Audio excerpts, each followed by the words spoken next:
Good afternoon, this is Gary Kavanagh here with my friend and colleague Michael Dwyer. Today is the 30th of the 10th, it is a Wednesday. Here are the stories we want to discuss today. Brexit has finally led to an election in England that will be coming up in December. We just want to very briefly talk about that because I'm looking forward to not talking about this for the next couple of months if possible.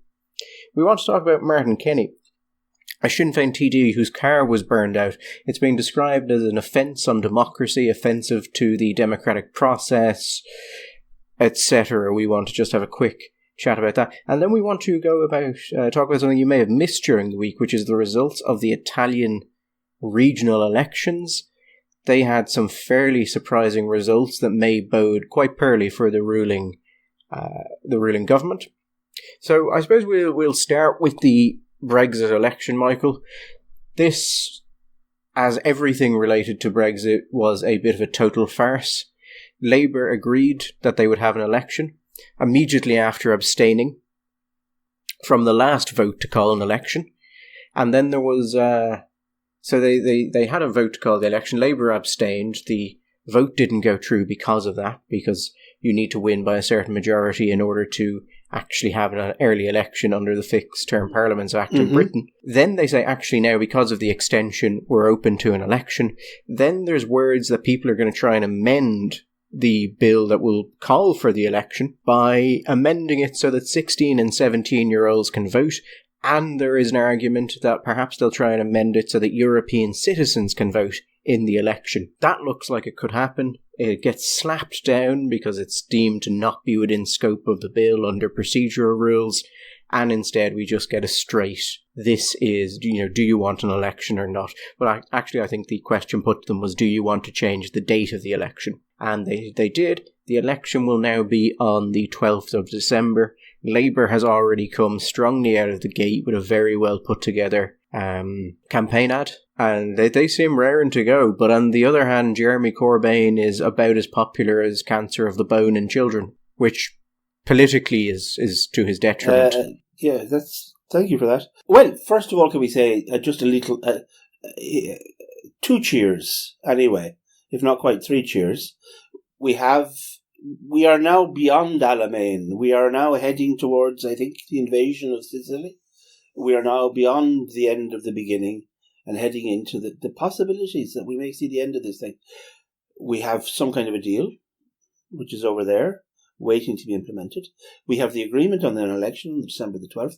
This is the first December election to be held since 1923. So that just goes to tell you people don't like elections and Christmas shopping to cross over, as well as dark nights and cold days. But yeah, listen, it's great news for everybody who just wants to be euthanized in a new sense and put out of their misery.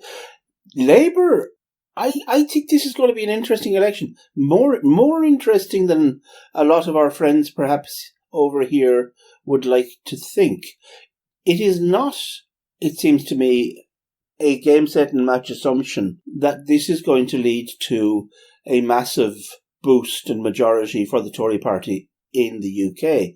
There are so many variants going on and so many local variables differences between Wales, Scotland, the North East, the North West, the Liberals in the South West, the Tory Remainers in the South East and in London.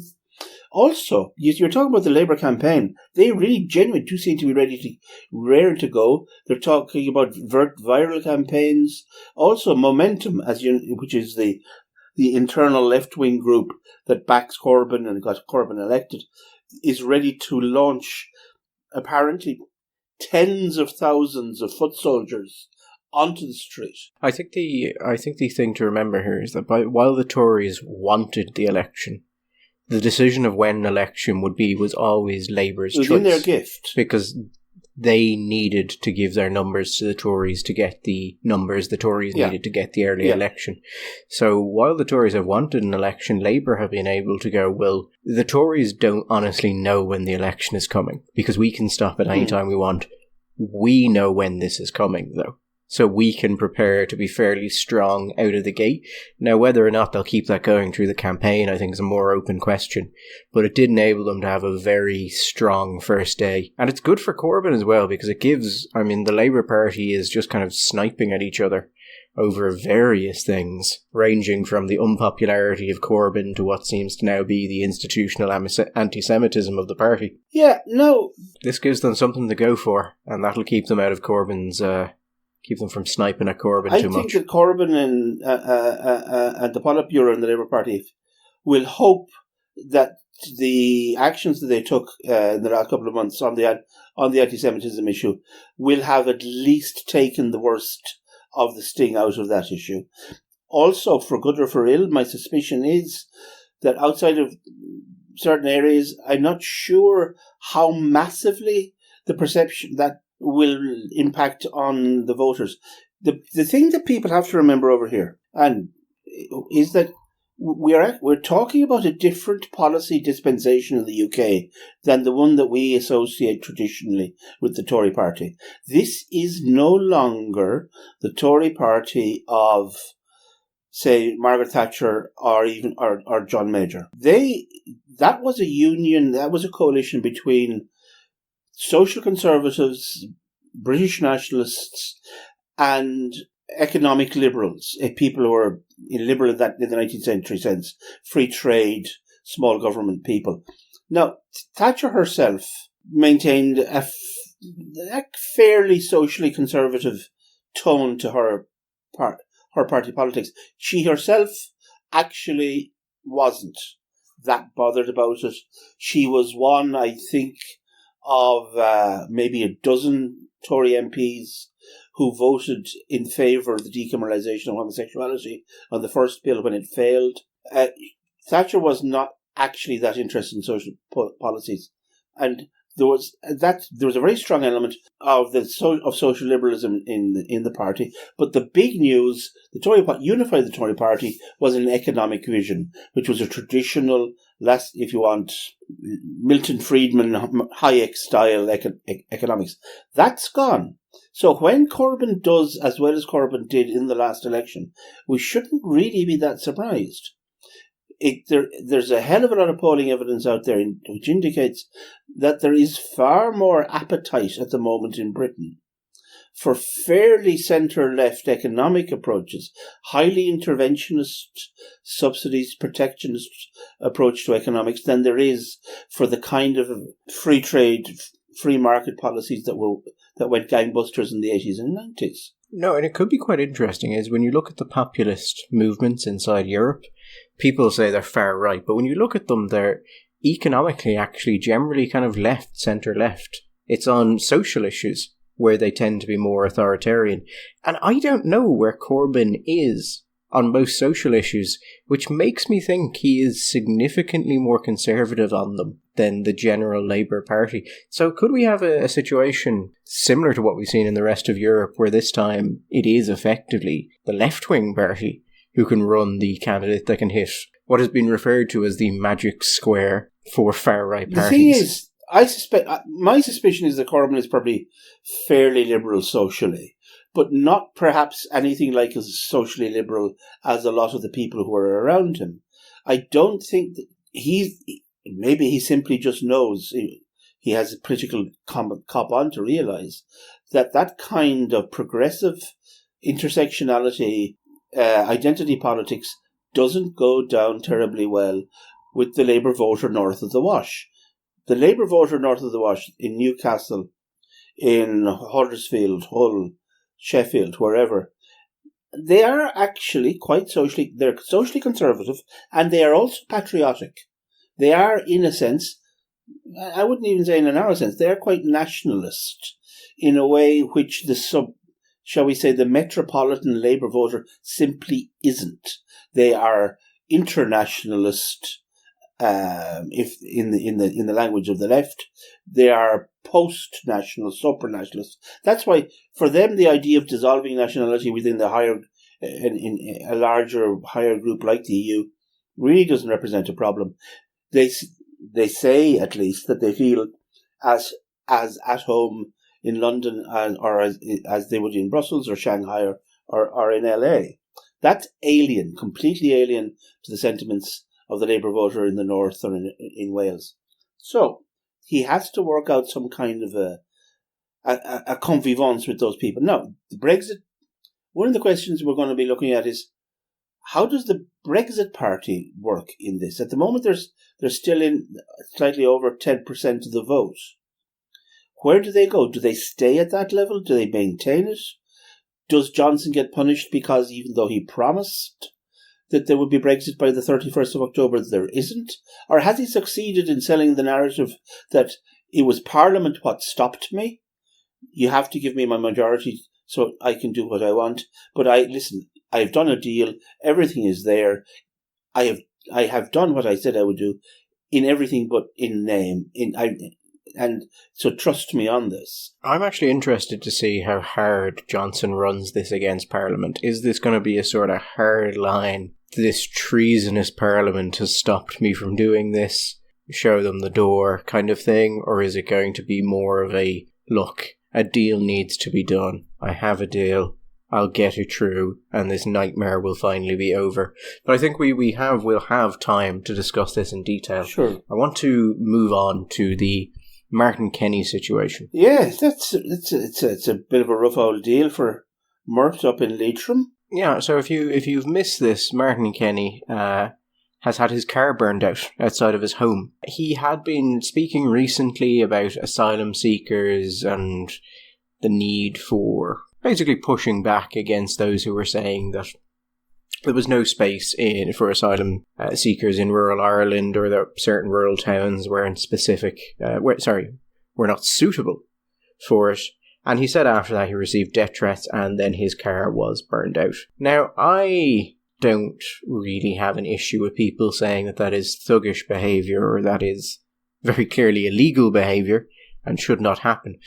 But I do have this issue with, we've had various people come out, from ministers all the way down, saying that this is an assault on democracy, that this is an attack on democracy. An attack on an elected member is an attack on all of societies. It's an attack on democracy.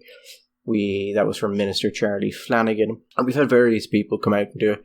And I do have Senator McDowell actually came out and said it was disgusting and anti-democratic. I have a bit of an issue with this for the very simple reason that, okay, let's say that we accept an attack on a person because of his position is anti-democratic, which I think would be fair. To physically attack someone because of their position, which may come as news to some of the Antifa or far-left forces in Ireland, although I have quite enjoyed their newfound respect for the idea that violence to someone based on their opinion is terribly anti-democratic. All of this presupposes that the reason that car went up in fire, and I don't think anything has been confirmed publicly, we don't even know if it was arson, was to assume it was because of what Kennedy was saying, or what Martin Kenny was saying. And so far, no proof of that has been provided. So there is this very quick assumption that this is coming from people who have, as the senator said, an ultra right-wing agenda. And I don't think it is a very quick jump to assuming that people know why this happened, when there has been no investigation yet, no one has been arrested, no one has been charged with anything. And based on the information that's been made publicly available, we don't know what happened. And I don't like the quickness of these people to come off the mark and go, well, this is an assault on democracy. It may be. It may be very undemocratic. It may be that someone just committed a random act of arson. It may be that something in his car went the wrong way and the car just went up. May have driven across the front of somebody's lawn. Maybe someone just doesn't like him. And not for his political opinions, or not, at least not for this political opinion. If any citizen is attacked because of a political opinion, I suppose in a sense that is an attack on democracy, or it's at least it's an undemocratic attack. I do have a certain amount of sympathy with the idea that if you attack a member of the Dáil, a member of the Oireachtas, or you attempt to use violence or threat of violence to try and intimidate a member of the Oireachtas, that is an attack on democracy. I don't have a problem with that. I like, in my little naive romantic way, I think of Leinster House as being a temple to the people. And these people are, in a sense, the TDs, the senators, are the priests of our civic religion. But we have no clue why this was done. If this was done to intimidate a sitting TD to change his opinion or to stop speaking out on an issue, yes, then there is a very strong argument that it is offensive to democracy. If this was done because Martin Kenny is disliked by someone for whatever reason, then I don't think so. Then I don't think we can make any argument that this is offensive to democracy. No. And it's less what people are saying, it is the fact that there has been this immediate, we know what's happening here, when they can't know. Yeah, and it's a very, very different situation. But the story that it slightly reminded me of, and which I would have thought was a salutary moment for people to realise that, you don't have to actually have a comment all the time and immediately. Do you remember the group of schoolboys that were waiting for the bus after there was a pro-life march in Washington? Oh, the Covington boys, yes. Boys, precisely so. And a piece of video went all around which appeared to be one of these Covington boys smirking in the face of an elderly tribal leader, shaman and music maker. And they were singing songs and chants that were Trump-esque and hostile to whoever. There was one of those black evangelical Christian groups which believe that I think that white people are all descended or the sons of Satan and have some pretty salty things to say about the gay community and the best social policies to be used to deal with gay people. And of course, and we saw this flood of reaction. Everybody had to get on the bandwagon immediately, including bishops and philosophers and writers and academics. And then, if they'd only waited, as it turned out, you didn't even have to wait like 2 or 3 days. I think 12 hours, Gary, at the time, it was the story was starting to evolve. No, it's a different situation, I suppose, but this is the same kind of thing. Why not just say wait and see? And if you want to make a statement, say, well, obviously, must be very upsetting for the TD, and we hope that this is not the result of some kind of attack on him as a TD, because that would be very upsetting. At least couch the language differently. I mean, I did, because I was reading the BBC on this, and for all the BBC gets complaints against it, it does have, in general, a higher standard of professionalism than most of the Irish media. Yes. I would say at an institutional level than all of the Irish media. On the individual level, some reporters are very, very solid on this. Their headline was Suspected Arson Attack at Home of Sinn Féin TD Martin Kenny. Yes. Perfectly factual, makes no claims about it, no assumptions about it. Just says this has happened. The Gardaí are investigating it as an incident of criminal damage by fire. Yeah. And it is just the factual steps and a little bit from Mary Lou MacDonald. And that, I know it does mention her quote that this is an assault on democratic systems. It's more balanced than the Irish media's take on this. It's a lot slower to sensationalise it, or to present something that they frankly can't know. I'm not saying they're wrong, I'm saying they don't know if they're right. No, and you would have thought, as I said, at this stage, the lesson should have been learned. But it's slightly big. I don't want to labour this too much because I think it's not a huge story. But there is one point which I think would bear a little bit of reflection, which is we don't have to react immediately to everything. Because if that's what we have to do in politics today, or in journalism, or in commentary, what that means is nobody will ever think. You're never going to have a moment of pause to reflect. Now, this is not a complicated situation. It's either one thing or another, probably. But if it's a policy situation or something, no, you have to have an opinion. You have to have it now, and you have to, and it has to be pretty hard line and hard edge. Now, that's not to say that the politicians don't still today prevaricate and fluff and fudge and whatever they do. But increasingly there's this expectation. There's a hell of a lot of right with politicians every so often saying, I don't know. Why are politicians are terrified of saying, I don't know? As you know, I'm a bit of a fan of a German philosopher called Schopenhauer. No, I'm not anything like an expert. I read him back in my youth days. And he's called very often the philosopher of pessimism. And I'm a great believer that there is a little bit to be said for a little bit of pessimism in the face of unrelenting optimism, and that hope is the only virtue. And in the same way, while it's good to know things and it's good to have worked out positions and good to have a world view, it's also perfectly acceptable, surely, at times when you don't know, to say, I don't know. Come back to me in 2 or 3 days and I'll tell you what I think. But right now, I don't know. I mean, I think, as I said, my primary issue with this is there is this little bit of a sort of protected class thing going on here in the comments from TDs. This sort of, well, this happened, and if this was a deliberate, well, no one is saying it's deliberate, everyone is assuming it's deliberate.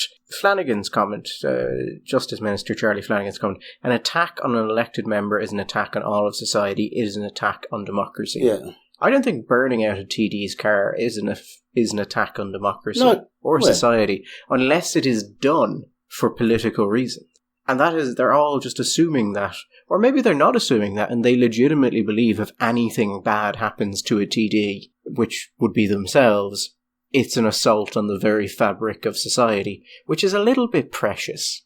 Yeah, it's a little bit over the top, a little bit excessive. But look, we'll wait and see if it comes out that this was a deliberate arson and it was committed by whoever. We'll report it and we'll discuss it. But it's just like, it's happened immediately comment, don't think about it, you know what's going to happen even though you clearly don't. So, I suppose we will close, Michael, with a little piece of news that people, unless they're interested in the wider European affairs, and keeping a fairly close eye, because these were regional elections, may not have seen. The Italian regional elections happened recently. I believe the results came in on the Monday. The 28th, I think. Yeah, usually you have 2 days voting, and then you get the first results will come in on the Monday. The League won an incredible victory. It's a stonker. We should just very, very quickly, until recently, the League, led by Matteo Salvini, was in power with the 5-Star Movement, which is a very odd mishmash of populism and eco-policies and techno-fascism and corporate liberalism, and it got all over the place. Founded by and led by a popular television comedian. Anyway, he left. He wasn't happy anymore and has fled into the opposition. The 5-Star Movement defied everybody's expectations and ended up forming a coalition with the PD, Partito Democratico, which is the centre-right, aren't they? No, centre-left. These days. Centre-left, oh yes. They're centre-left, which is the Democratic Party, which is actually the inheritor of the old Communist Party. What would have been Communist Party in the 70s and the 80s then became another, and then it's evolved into the Democratic Party. The bit of the Communist Party that didn't want to be reformed was called the refounded Communist Party. Now it's just the Communist Party. Anyway, the thing is, this was in Umbria, right? Now, Umbria is Italy. It historically was divided, you could say, kind of sort of into 3 divisions: north, centre, and south. And the centre was red. So Emilia-Romagna, where you've got places like Bologna, Modena, Umbria, which is like Tuscany but nice, and you got Tuscany beside it, Florence, Siena, all those places. Umbria is Assisi, Orvieto, whatever. The Marche over on the other side, and then into Lazio. That was the red bit, obviously. And it was, historically, did very well. It was well managed, whatever. But it was red. Even though Mussolini, God bless him, and I'm saying that, it's a joke. That's a joke, please. Not an endorsement of Mussolini. It was from the Predapios from the centre. The League. Now, the League was founded, and until very recently was called, not the League, but the Lega Nord, the League of the North, or the League of Lombardy, Lega Nord. Lega Lombarda, has come down into Umbria, where it would not have any kind of historical indigenous support.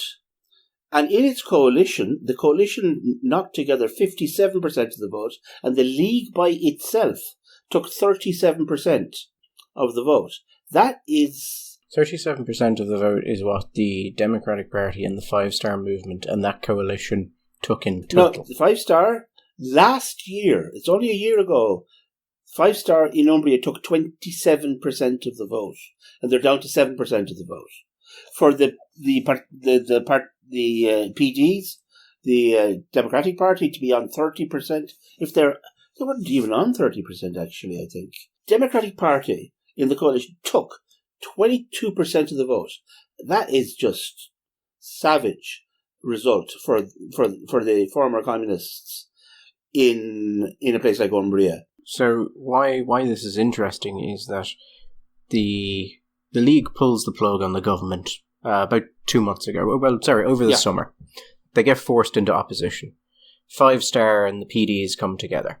This was the first time the Five Star PD Alliance has put forward candidates for election. So basically it's the first time that this new coalition has ever been tested. And they just bombed. Got crushed. And not in an area... Like, this is a place they should have coasted. I think that Umbria has only ever been governed by the communists or left-wing parties. Communists are so for the League to come in and just...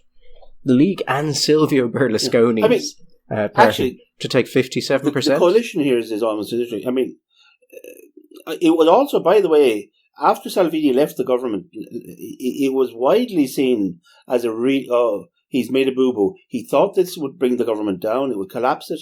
There would have to be an election instead. There was the president didn't give a dissolution.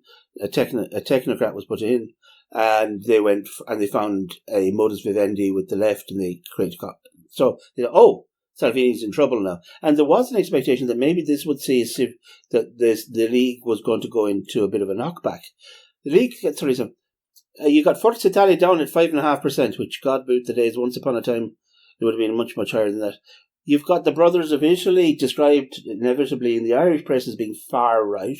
Now, I'm not going to quibble that there are members of the Brothers of Italy, Fratelli d'Italia, who would have been once upon a time members of the National Alliance, who would previously have been members of the social movement, who would have previously been members of the Italian fascist party. But, people change and they evolve.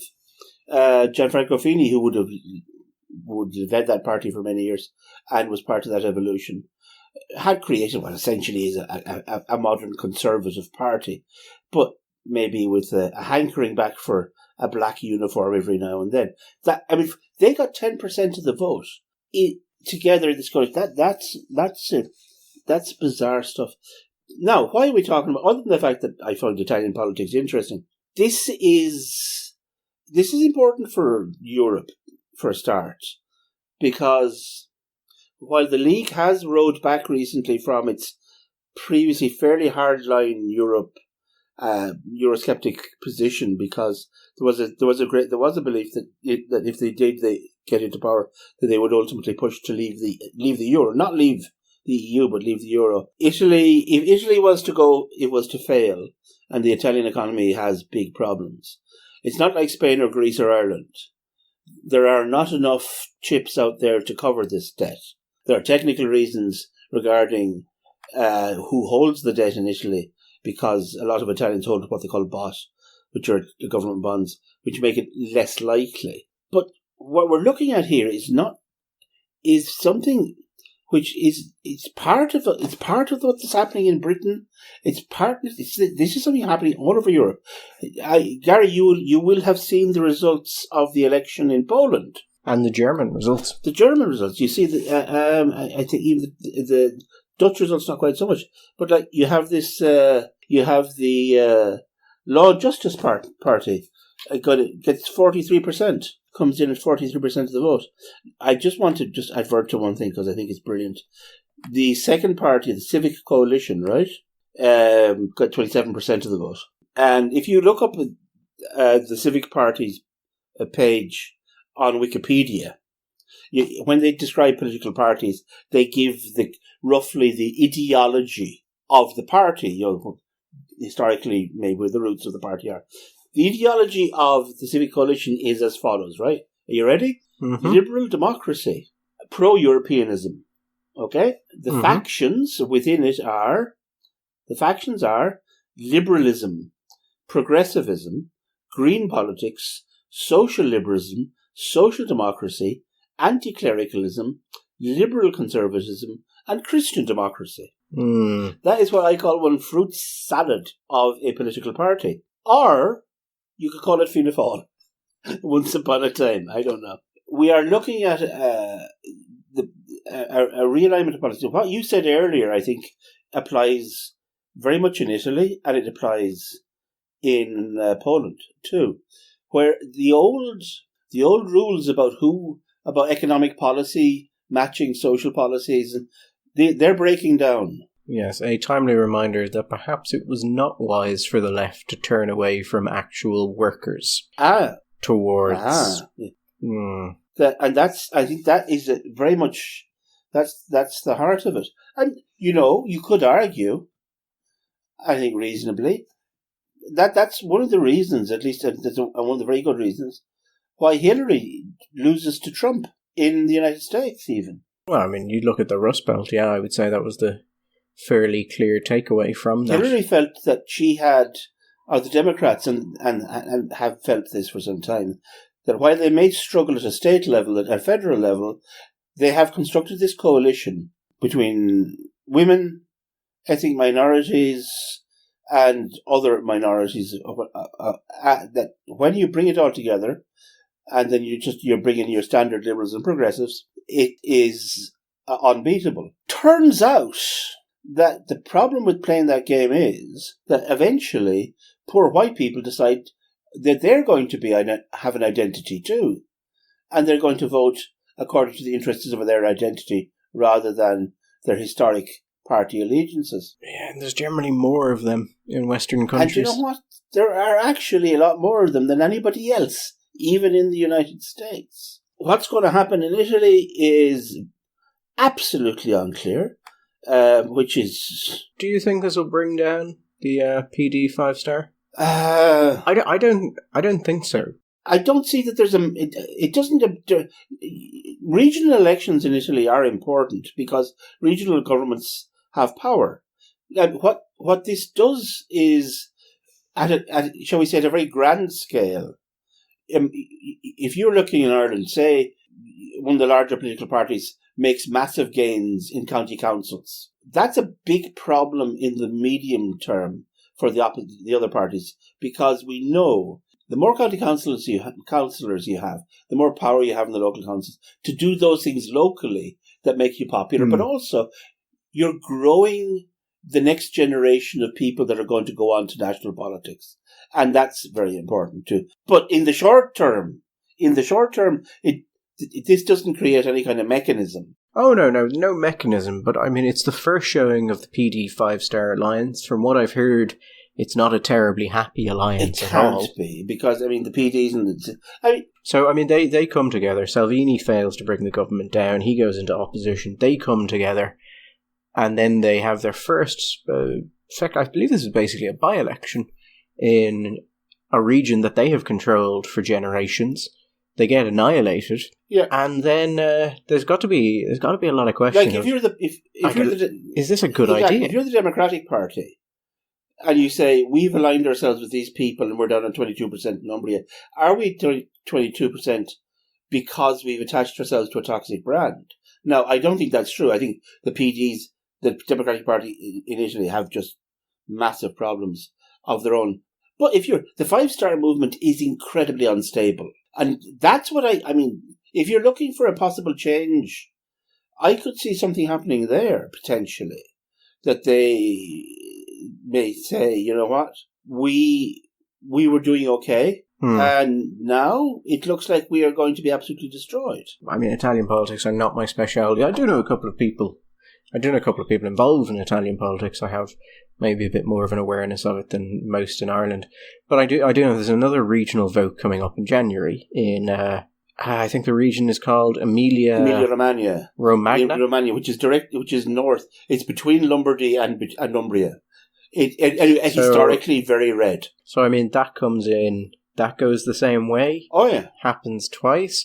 Maybe that is the sort of, like, we're just hurting ourselves by being in this. And all it takes is one of them to go, electorally, this is damaging for us. Also, it's a absolutely a marriage of convenience. Policy-wise, these are two groups that can't get on. They can cobble enough similarities together to keep you going in the short term. I don't see it. But we live in strange times. We live in very strange times indeed. And presumably those times will still be strange when we return on Sunday. But we'll hope that people don't get sucked down the vortex of Halloween and into their televisions and eaten by monsters in between times. No, I mean, by Sunday we could have new developments in Brexit. Maybe the entire thing will be stopped. We could see if we're going to have a snap election. And as we're now paying attention to Italian politics, that could also totally collapse at any time, because it's Italian politics. It's an evergreen And you know truth. what? I was saying to you before, talking to some friends up in Dáil, and I know that among certain elements of the House, we're in a little state of absolute panic in the last couple of days at the prospect that Leo might pull the plug and run for an election. I mean, I must say I was actually quite surprised with that, because I haven't been talking to any of the Fianna Fáilers recently, and I hadn't gotten their opinion on it. But when you said that they were a bit frantic over this, there was a little bit of, well, surely it's your job to be ready for this sort of thing. Ready, Garrett? Well, not to be fair, I'm not saying about the Fianna Fáil, but I don't know how much better they are than Fine Gael. I did a bit of work once with the Fine Gael campaign for Europe, and the thing that really I just thought was joyful was it was genuinely, they behaved as if the European election was a surprise. Not that the date had been set 5 years previously. And for 5 years, everybody had known when it was going to be. So if you can be surprised by a European election, I think the prospect of Leo saying, you know what, lads, it looks very much like we're not going to take any seats in the 4 by-elections. I don't know if that'll do us any great good at a macro level. So why not just cancel those? And we're up in 32. The last poll gives us 32 as opposed and 24 for Fianna Fáil. Maybe this is the moment to go in the light of Buttongate.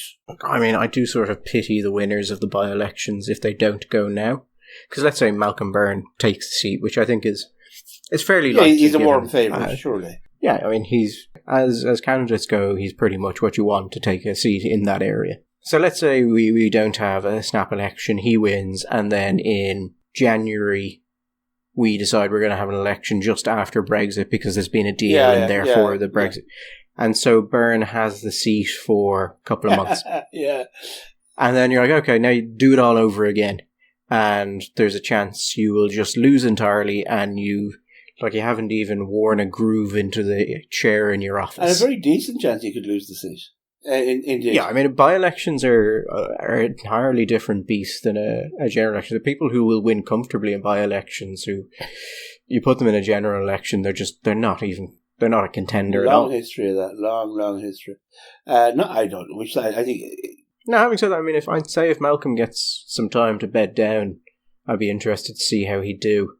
But I mean, if there's a general election soon after he gets elected, he won't, and then it's a bit of a nightmare, frankly. Yeah. It'll be a question, God, did we just vote for you? Why are you back again? But then even from a candidate perspective, you're running people in these elections and they're going to be thinking these things as well. Like, how much money do I want to spend on this? Yeah. Like, how much of my time do I want to put on this if in 3 months I'm just gone? I mean, if you're a candidate and you're not independently wealthy, that's a real problem, because you in Irish politics, you've only got so many donors that you can go to.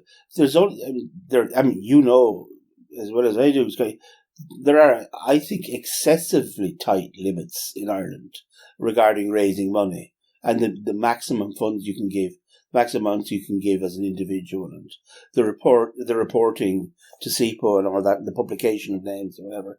No, I'd agree with you on that. And I mean, I've had to go, and I imagine you've had to go as well, to donors for various political candidates to say that you should make a donation to this party or to this candidate. And they ask questions generally. And I imagine one of the questions is, sure, will you not just be back in 3 months anyway? Like, what's the point? Yeah, and particularly in this kind of case, they well, should I save up or should I wait? Nobody likes a winter campaign anyway, and let alone, God, imagine. I mean, I'm gonna admit I'm gonna love a winter campaign this year, Michael, because I'm not canvassing. I'm not involved with any of the political parties for the first time in God knows how long at this point. Any work I've done with them is purely office-based. And so I'm just going to sit there and I'm not going to have to worry that I'm going to lose my job and I'm not going to have to go out in the pissing wind. So I'm going to enjoy this immensely because I'm going to stay indoors. You say that, but if and when an election comes, what happens with some bright, fresh-faced young chap or chapess arrives at your door with a little bag of money and says, Gary, please, come and get me elected. I think the little bag of money wins out in the end. And you're out there in the wind and the rain and standing looking at posters thinking, what the fuck am I doing in here? But you know me so well, Michael. Better than I know myself, and I think you're probably right, yes. But I'm hoping that doesn't happen this time. Oh, I would never hope against a little bag of money. Well, I mean, you're a Fianna Fáiler after all. It's deep, it's dark, it's there. What can I say? Anyway, I think, as I said, we'll draw a cowl over that. Wish you all a happy Halloween, and we will return in November to see if indeed things have remained as the same. We're back with our Sunday Miscellany. And until then, it's bye-bye from me. And have a happy Samhain.